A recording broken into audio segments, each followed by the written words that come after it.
DC Universe Rebirth is finally here. I grabbed it from the comic book store, and for 82 pages, the $4 was worth it. And yes, it's $4 here in Canada. So let's get right into this review. Okay, so Wally West is trying to make contact with the heroes while he's stuck in the Speed Force. So he first goes to Bruce. He has a bad connection, and all he can really do is tell him his name and tell him to remember how he got the letter from his father, and the Speed Force is pretty much pulling him back into it at that point, and that's all he can tell him. He tries again with Johnny Thunder, who is in a senior care home because he's old, and everybody thinks he's crazy. He tells him to find the Justice Society, and he responds by saying he's been trying to do that all along, so let's see what happens with that. Another interruption happens while he's telling him what to do, and Wally loses connection again, and he's pulled back into the Speed Force. So he tries with his girlfriend Linda, but that miserably fails. Like, she doesn't remember him, and you can like tell he was kind of like, oh, should I go and try it on her? Will she remember me? Like, he did it, but like his expression, you could tell like he kind of already knew she probably wasn't going to remember him, but he did try to convince her, but it failed. Then he tried it with Dick and Vic, and guess what? They also didn't remember anything. They don't remember being with him in the Titans, just because something's going on. So the Speed Force is damaging his body. Like, he's been trying to get to all these guys over and over. It's hurting him, it's putting a lot of strain on him, and it's like destroying him. So Wally has a cousin who also shares his grandfather's name, so he's also Wally West. He's actually excited for him that he's gonna be the next Kid Flash. Well, he dies, unfortunately. So he tries to make one last contact with the last person that he cares deeply about, and his childhood hero, Barry Allen. So before he dies, he makes contact with him and tells him that he needs to ask Bruce how he got that letter from his father, and tell him that the history is fucked up and something's making it worse and it's causing everyone to forget. The way he did it, I felt really bad, because like he kept saying like, oh, you don't know who I am, but like, don't worry about it, it's okay. And then Barry looks like super confused, like what the hell's going on. He tells him what to do, and he's pretty much pulled right back into Speed Force. But before that happens, he says his final thank yous, and he appreciates whatever Barry did for him. And right before he's completely sucked back in and taken away, Barry remembers somehow and pulls Wally out of the Speed Force, and the two hug.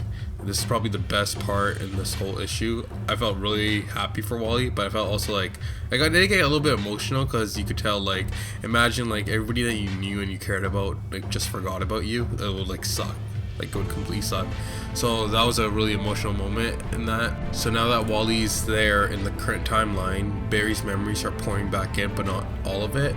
Wally tells him someone's fucking around with the timeline, and he needs to tell Bruce. So now back at the Batcave, Bruce is actually looking at the letter that his father, that Barry gave to him from his father.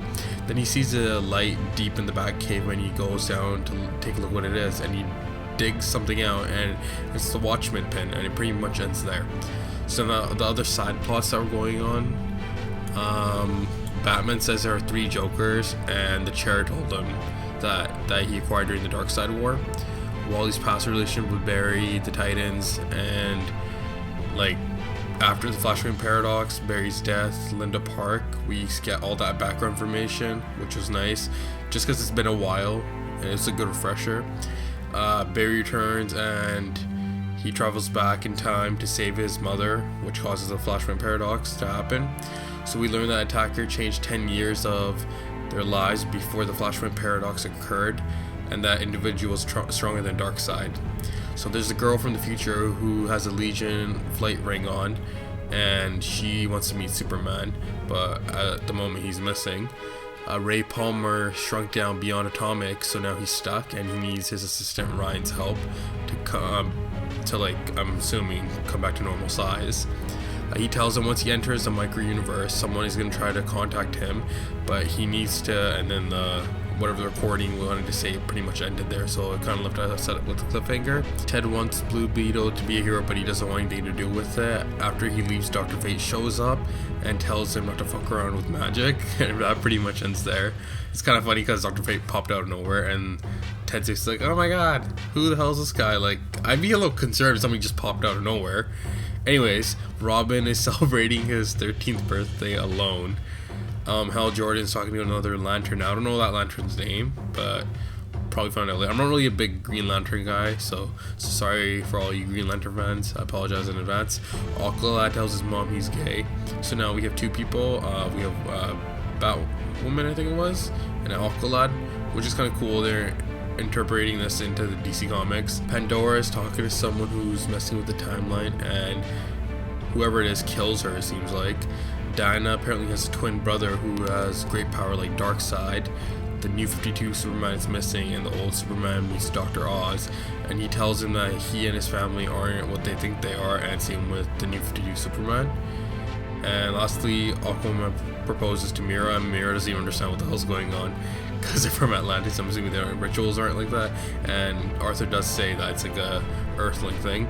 So overall, it was a good one-shot issue, brought back old characters, joining two universes, Watchmen and the DC universe. I give it a solid 8.5 out of 10. I just have some minor complaints though. Lots of jumping around in the beginning. For new readers, like there's gonna be a lot of Googling required, even for me. Like I didn't know a lot of stuff. My major problem: why the fuck are there 3 Jokers? Like, come on. And lastly, what do you think Dr. Oz meant when he was talking to Clark? Leave that in the comments below, and remember to hit that like button, and if you haven't subscribed, make sure you hit that subscribe button. I'll see you guys next time. Peace.